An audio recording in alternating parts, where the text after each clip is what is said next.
First of all, hope everybody's staying safe. I know this pandemic is still going on, and I'm hopeful that everybody is staying safe. And happy Thanksgiving to everyone.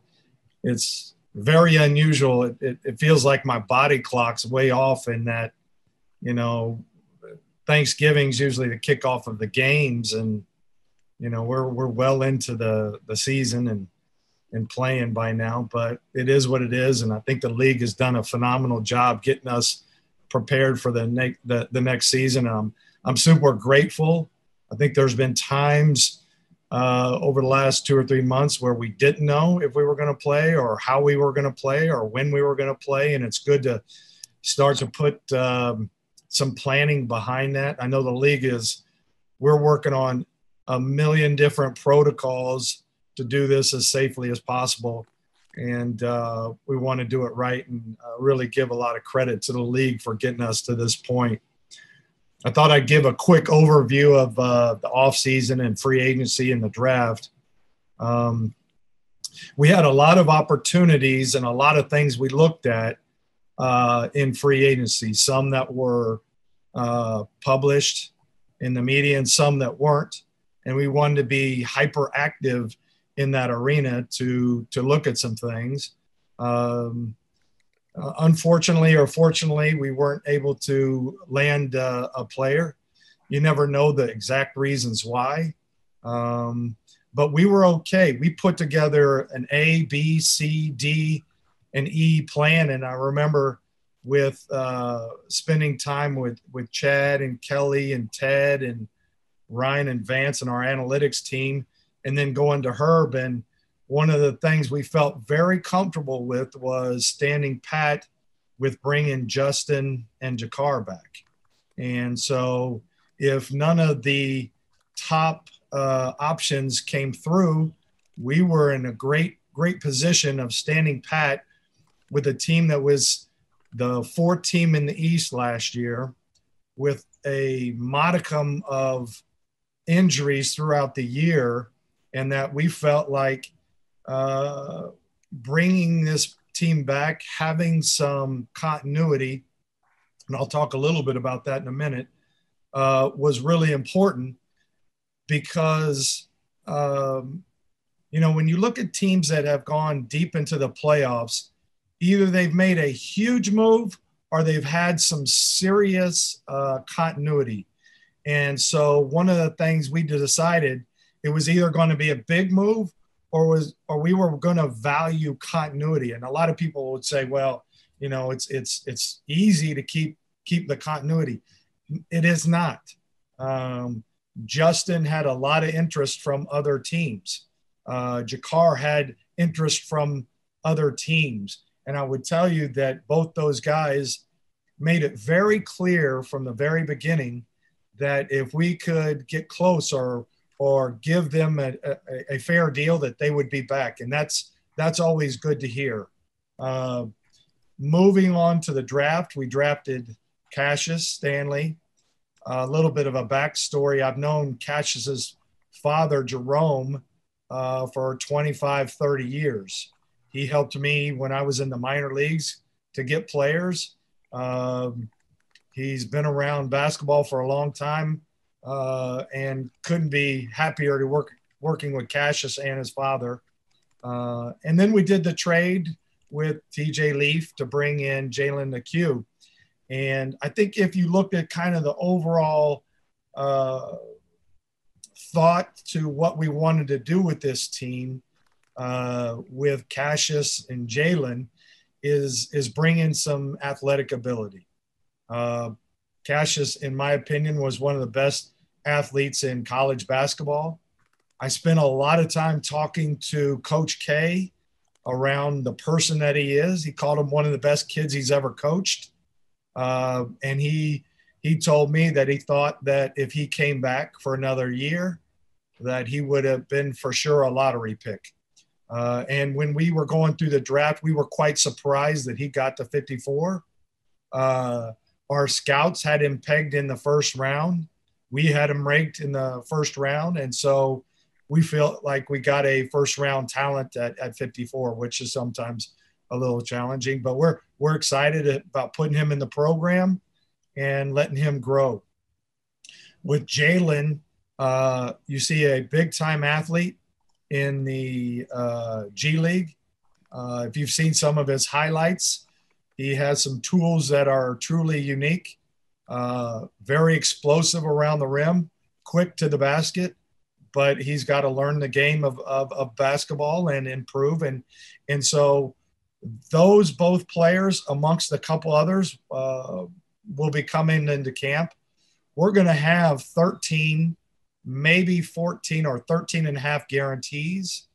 And we're going to have a lot of competition for that last spot or last two spots. And that's something that we haven't had in the past, and we really wanted to have is real competition for the last spots. Excited about this season. I'm praying and knocking on wood that we can have a full squad. One of the things we felt like last year is coming in fourth in the East with a lot of injuries. If we can stay healthy, which we're going to, we'll be a tough out. And that's at the end of the day. We want to field a tough team. And then I think with talking with coach and making that change, one of the things we feel very strongly about is we're going to try to do our best to get this team peaking at the right time. And that sometimes comes with consequences during the season. So we're not going to put short-term decisions ahead of getting this team prepared for the playoffs and in long term. But it's been a complete breath of fresh air right now around here. There's a lot of energy in our building. The players feel it. The feedback I'm getting from them has been incredible. And I credit Coach Nate Bjorkgren and his staff to bringing some really unique energy to this building. And I think they're getting prepared as much as they possibly can. And we're getting ready to kick this off. And I'm super excited to see practice. You know, a lot of times what's going to happen in practice in the NBA. I do not know what's going to happen in practice. We're going to have some competition at some positions, and that's what we want. And we want to develop. We're going to relook at how we're developing, and we've seen that already. And guys coming in and working out, and there's going to be some new emphasis, and I'm excited to see that. So I guess with that, we'll take some questions. All right, we'll start off. Bob Kravitz. Hey, Kevin. Hey, Bob. The big story I've here has been Gordon Hayward. To the extent that you're willing to share, can you tell us why that deal did not go down? Well, I would tell you we pursued as hard as we possibly could. Other than that, you know, between two teams, I always feel like that's very private. I don't like when it gets out in the media of what players.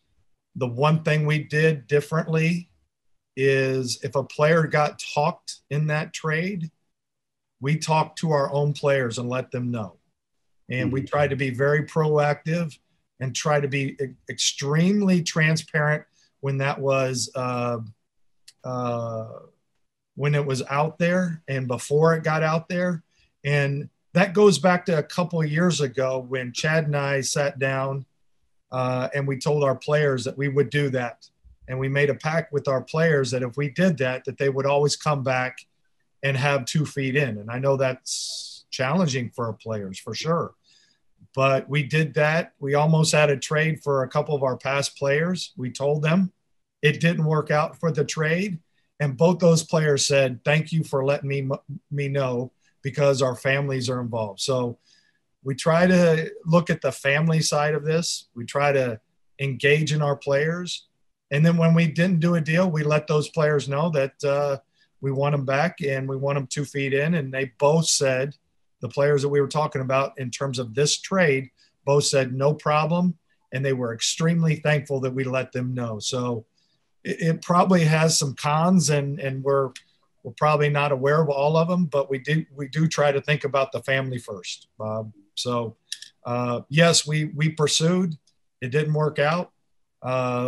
We actually called Charlotte when the trade was announced. And I know Mitch and Chad knows Michael Jordan very well, and we told them congratulations. Thanks.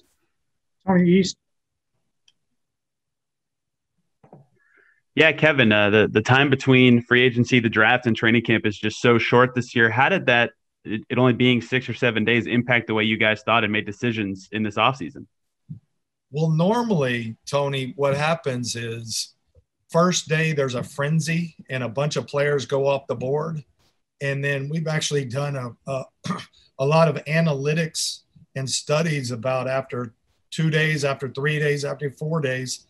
And we feel like that was thrown out the window because the third and fourth day guys were actually done in the first day in the afternoon or at the night and the next day. So everything got kind of pushed together. And so you had to react. You couldn't wait.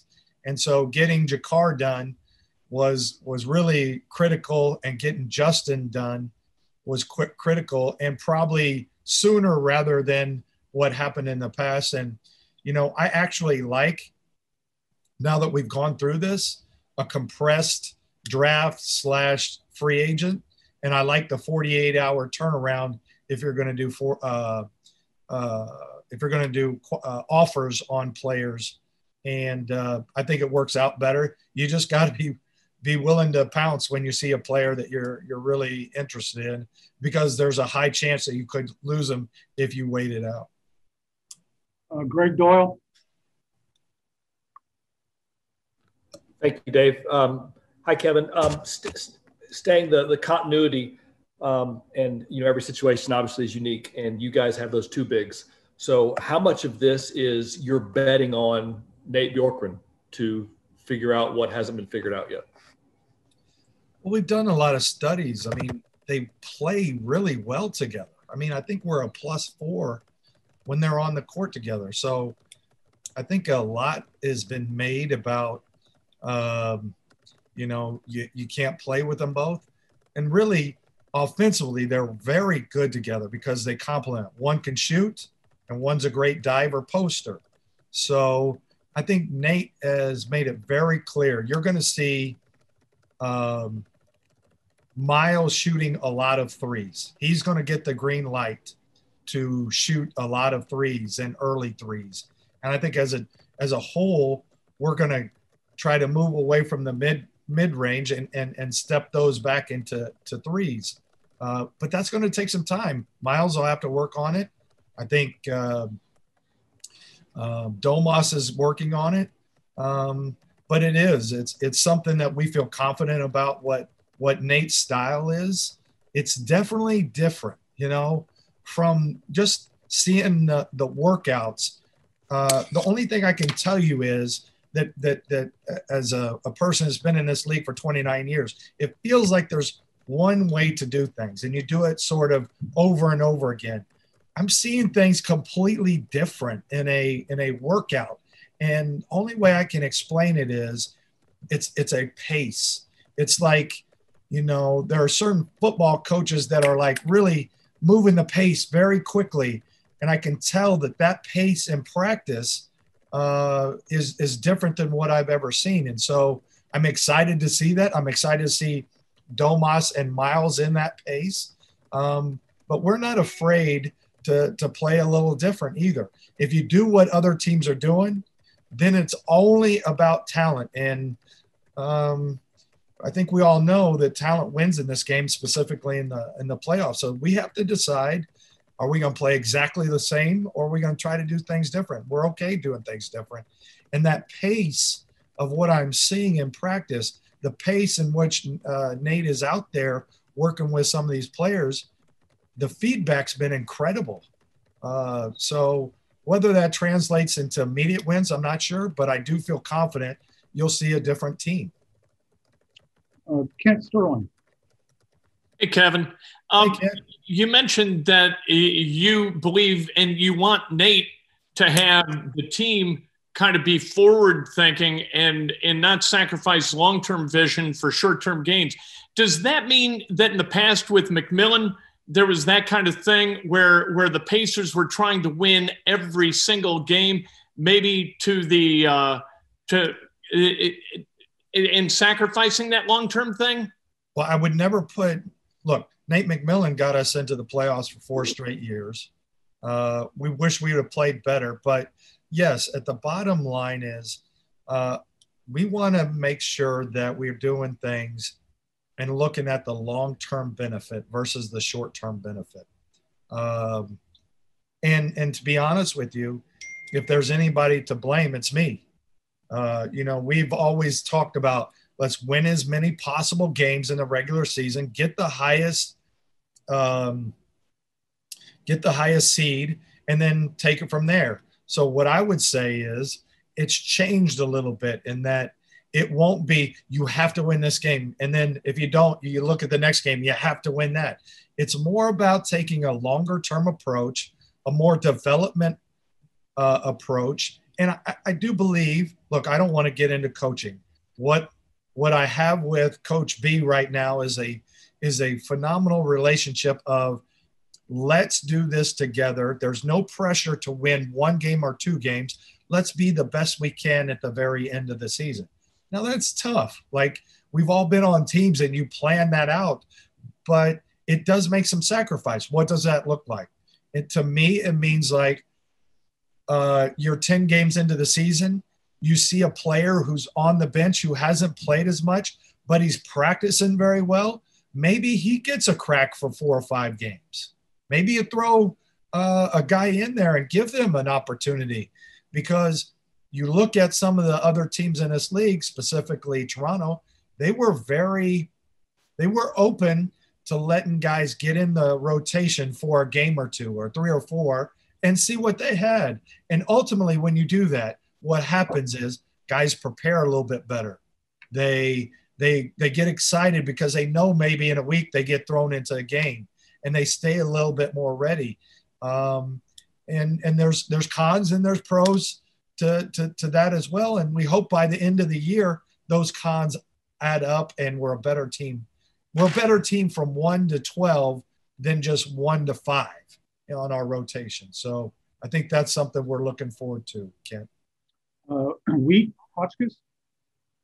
Hey, Kevin, you've talked in the past about how Domas and Miles have told you that they enjoy playing together and that they want to make it work.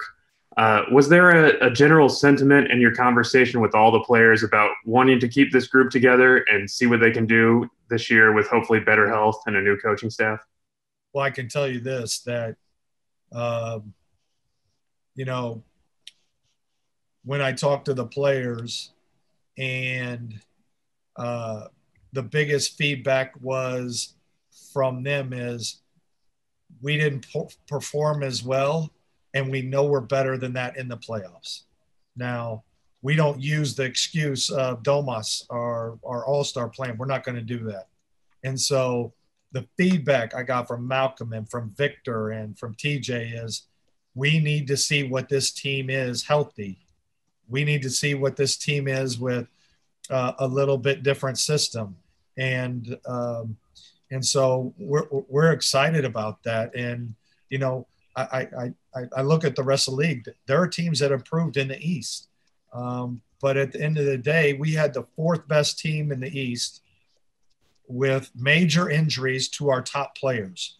And so we think there's a lot of opportunity to capitalize on, knock on wood, being healthy, having a new system, and see what we can do with this team if we think longer term versus shorter term. Bob Kravitz. You knew there was going to be a Victor Oladipo question. It took 19 minutes. Yeah, that's pretty good. About a week and a half ago, Victor told The Athletic that he was completely committed to being a Pacer for the long term. Has he shared that sentiment with you? Are you convinced that he is in fact fully committed to a long-term stay in Indianapolis? Well, Bob, one of the things in this league I always think that is the most important is there's some noise that goes on, whether it's, coming from internal or whether it's external. I try to block out the noise as much as I can, and I'm human. I hear it, and so we try to address it with our players. I would say this, that Victor and his agent not only have said they want to be here, but that they have pounded the table that they want to be here and they're 2 feet in. And that was my question at the end of last year to Victor. And, I think it took some time for him to think about what are his goals, what are his long-term goals. But it's amazing. I got a call from his agent yesterday, and it's the same thing. He can't wait to get to camp. He can't wait to show that he's healthy and that he's 100% committed. And I have to take people at their word. So, we're going to get asked the question a ton. And the reality is I'm going to let the relationship I have with Victor stand on its own merits. Maybe we've not done as good of job. Maybe he hasn't done as good a job as being open and communicative. That's changed. I want to do better, and just like I'm going to do with all our players. And I'm excited because I think Nate Bjorkgren is a very transparent coach. You know where you are. He's super positive. And to be honest with you, I think what has changed the tide in terms of how he feels about us is I think Victor has developed a really unique relationship with Nate Bjorkgren, and he's put his arm around him, but he's also told him some things that are tough. I think he has the tough conversation, but he also puts his arm around him. And there's a lot of things I can say to Victor, but the most important relationship in all of this is our players to our coaches. And I think you're seeing a coaching staff that's willing to really understand our players from a deeper perspective, and that allows them to play better, to feel better about being here, and ultimately be a better teammate. So that's the best I can answer it, Bob. Just to follow up real quick, where is he health-wise? Oh, I mean, I haven't seen him here. He hasn't been in the building yet, but he shares videos. And to me, if he's not 100%, I'd be surprised. Okay. Thanks. Jeremiah? Hey, Kevin, just another health question. You've referenced Domas a few times. How is he doing? Would you expect him at the start of training camp? And maybe as in addition to that, Bill Bano retained. I know that Bill and Domas are very close. What went into the decision to maintain that continuity with Bill, and maybe did his relationship with Domas help? I think it did help, but with the coaching staff, I wanted to be completely more hands-off and allow Coach Nate to bring in the people he felt like brought out his best and maybe covered and helped with his weaknesses. So I think early on he had Bill targeted, and they spent some time. I think they'd had a former relationship. So I believe that had something to do with it. Domas looks good. We expect him full in camp. We'll have to watch the foot a little bit. There might be some times where, we have to sit him out some, but as of now, we're expecting him being full at practice, but we'll watch it. And when he gets here, we'll have a better idea exactly, but he says he feels great. So all systems go there. Thanks. Kevin Brockway. Yeah, Kevin, how would you evaluate Goga's rookie season, and what are your kind of hopes and expectations for year two for him? Probably of any of the players, we've seen more dramatic change has been in Goga. He's lost a lot of body fat. I can tell in his eyes he's just more determined. I think last year he came in here and was a little it was a lot for him. He was without his family. They couldn't get over. He was able to go home for a little bit. And after that, I saw a renewed enthusiasm. We have to have Goga play. For us to be our best team, he's got to come in and play some minutes. So You know, he's got to earn it.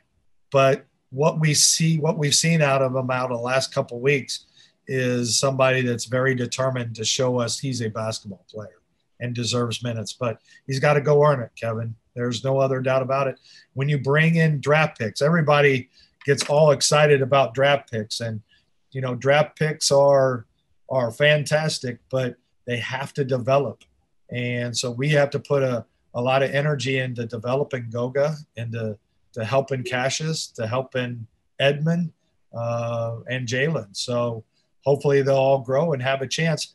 And we haven't done as good a job as I would have hoped in developing. And I think we have to give these younger kids a crack. If they prove it that they're willing to work, then hopefully they can get in the court and get a few more minutes throughout the year. Charlie Clifford. Kevin, it's interesting because it looked like TJ Warren was your best player at the end of the year. And his name, just for whatever reason, doesn't get mentioned much. How much did he earn last year, and where is his ceiling in your eye as Nate takes over? Well, we kind of felt the same way. You know, he led us in scoring throughout the regular season, and just game by game, he was very consistent. He and Domas, I thought throughout the whole year, kind of carried us. We have super high expectations of him. And I think the league, you know, we don't get too worried about that. But from my conversations around the league, the bubble allowed him to break out, and I would be surprised if there was any backtracking with him. As much as he loves to play, I know he'll come in great shape. And we expect him to not only become more of a leader on the court, but now that he's been a year, to hand that leadership torch to him, because he has some abilities that are incredible. Like, he's the one guy that I've ever been with in my 29 years in the NBA that I look at halftime and I grab the box score and I think he's got 6 points and he's got 15. And then I look at the post game and I'm like, you know, I think he's probably got 16 or 17 and he's got 25. And oh, by the way, he's 9 for 11 from the field. He's just a sneaky scorer, and we've got to take advantage of that. And we've got to play him at the 4. Everybody keeps saying, well, you guys need a starting 4. Last I checked, when he played the 4, he was nearly unstoppable. And so I can imagine he'll play some 4 this year too. Kristen Eric. Yeah, KP, the wings under Nate seem to be that they're going to be very, very important. So a couple of things. Where is Jeremy Lamb as far as his rehab is concerned, and how important was it to re-sign Justin Holiday? It was huge, huge signing. Sound like a former president there. I'm not trying to, but it was a big signing. Justin meant so much. People make a lot of what players do on the court. We have a sort of a metric from my first year being a president. We call it the Al Jefferson Rule. And Al that first year took a much smaller role but became hugely important. And Justin did it from playing, but also from when he was on the bench, keeping guys positive, keeping guys ready, talking to our younger players. He was important for us, and we feel like that his leadership will grow now that he's been here a year. And we talked about that as how he can become more influential with our team off the court as well. What was the wings? Justin and who else, Chris? Jeremy Lamb. How's his rehab going and getting ready for camp? Jeremy's had an incredible offseason, and he will be practicing at some point in time in December. And my best guess is sometime in the middle of January, he will get on the court, if not sooner. So we're real. I don't want to push it. And, you know, there's ups and downs of any injury, but best guess is he's on the court late January. and he had a big effect on our team. We missed him last year, and so in a wing-driven league right now, getting him back will be critically important. Scott Agnes. Hey, Kevin. Hey, in Scott. addition to new coach, you have a lot of change in staff and behind-the-scenes people, guys that have been there a long time. Is part of that you wanting some fresh blood, some fresh perspective in there? Yeah, from a player standpoint, or from? I'm saying you have the continuity from a player standpoint, but Right. you do not from a staff perspective, both on the bench and behind the scenes. Yeah, I would say this, that continuity is probably one of the most underrated things in this league. And it's easy to get caught up in when a team makes a bunch of moves and a bunch of trades and you go get all excited.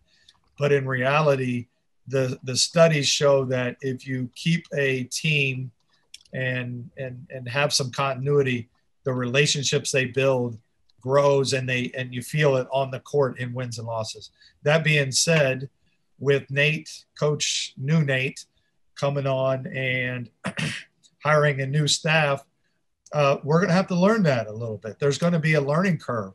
And that's why I say it won't be trying to grind out every single win during the season. We'll look at the long term, middle to long term, and trying to get this team prepared for the playoffs.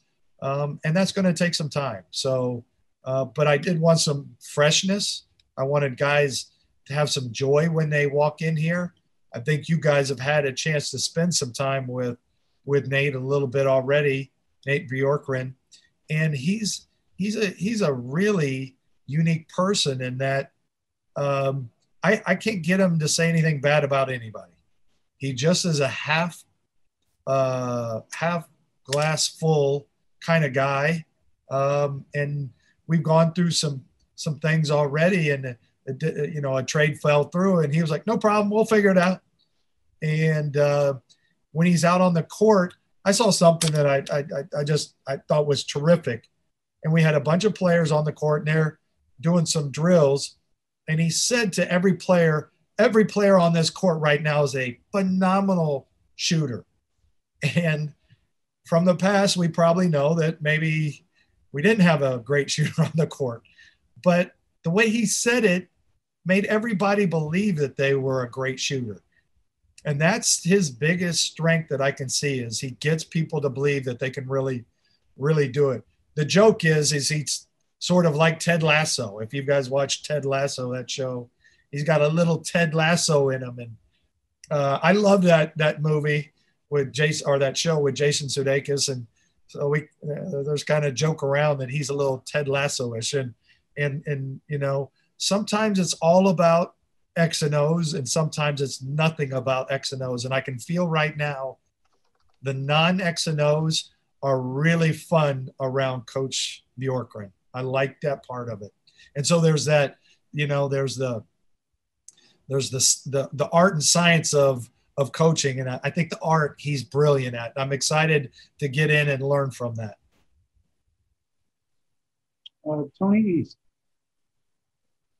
Kevin, earlier you mentioned the pursuit of Hayward. The East is getting a little better, and you mentioned early in the offseason constant improvement, and you're going to look everywhere within this organization to try to improve the team. Is that why you decided to chase a talent like that and improve now, or is there more to the timing of a big move like that you pursue? Well, again, I don't want to go too much into specific people. I respect when a player's with another. But if you can add a player that materially improves you, you have to take a shot. And we're not afraid of taking those shots. It hurt a little bit more this time because the feedback was that he wanted to be here. So we were probably overplaying in the trade, but we were willing to try to get a special player. That being said, we're going to keep trying to improve the roster. That's to be, that we're going to try to do that, but it can't come at a cost that's so debilitating that it doesn't make sense. And so we felt like we've got a lot of really good players on the team. And plan stand pat was a very good plan, because getting Justin, getting Jakar, and running this team back that was fourth in the East, that had a lot of injuries. Okay, let's give this team another chance. There will be a time when there's turnover. Right now, we didn't feel like, unless it made us materially better, like a no-brainer trade where were we going after an A-list star, we were going to do that. Other than that, it had to be a complete no-brainer. Bob Kravitz. Hey, Kevin, quick question. You've talked several times about playing the long game and having guys prepared for the postseason. Might that involve some load management? Boy, that's a tough question. You know, if you talk to my predecessor in this position, he would tell you load management's a bunch of baloney. You know, there's data that says that there's really something to it. I think that I wouldn't call it load management for us, more than let's give certain players an opportunity if they're proving it in practice. Meaning, if a guy's played a bunch of minutes and it's causing his output, and we can measure that output to slip a little bit, well, let's give another person an opportunity to get in there. So I don't know if I call it load management. What I think it's more about is, if a player is maybe not playing as well, or a player in practice is showing us more, let's show some confidence in that younger player, or a player that's earned it in practice, and let them earn it in practice.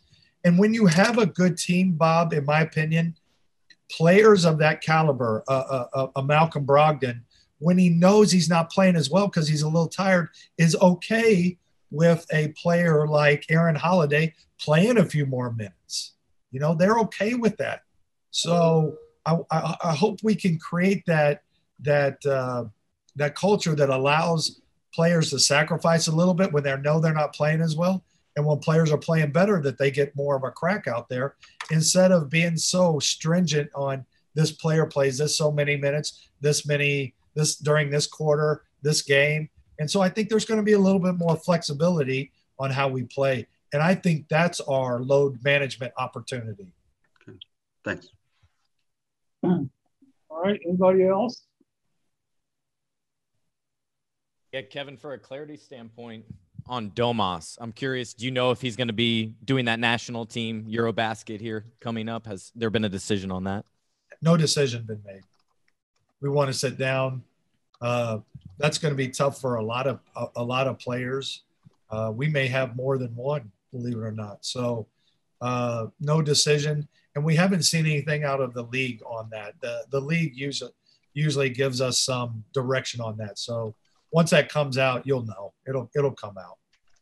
Obviously, we want our players to feel like they can represent their country and some of the biggest things, but you also have to balance that with we have this NBA, and we have to take care of it right now too, because I think, as we all would admit, sports are in a flux, and if we don't take care of our main job, then that could be a problem. So I think it'll be a balance, but the league will look at it in depth, and I think they'll make the right decisions. Tony East. Yeah, Kevin, with training camp coming up so soon, do you guys plan to carry the maximum 20 guys into camp, or is it different this year with a shortened G League season and a short off season? We'll be close. I would say 18 to 20 will probably be our target. Depends what happens in the next couple of days. We have some players that are wanting to come to camp, but I don't want to give out another guarantee, or I'm okay with maybe a partial, but we need to have some real high level competition with those last players. And that gets them ready for the G League potential. So I want the ability to a player, if he really impresses, put him on the roster full time. Thank you. Yep. All right, Kevin, thanks for the time. Yep. Thank you, everybody. I'll end with this. Be safe. Happy Thanksgiving, guys. Take care of your family tomorrow, and look forward to seeing you guys someday at the field house. Can't wait, man. I miss you guys.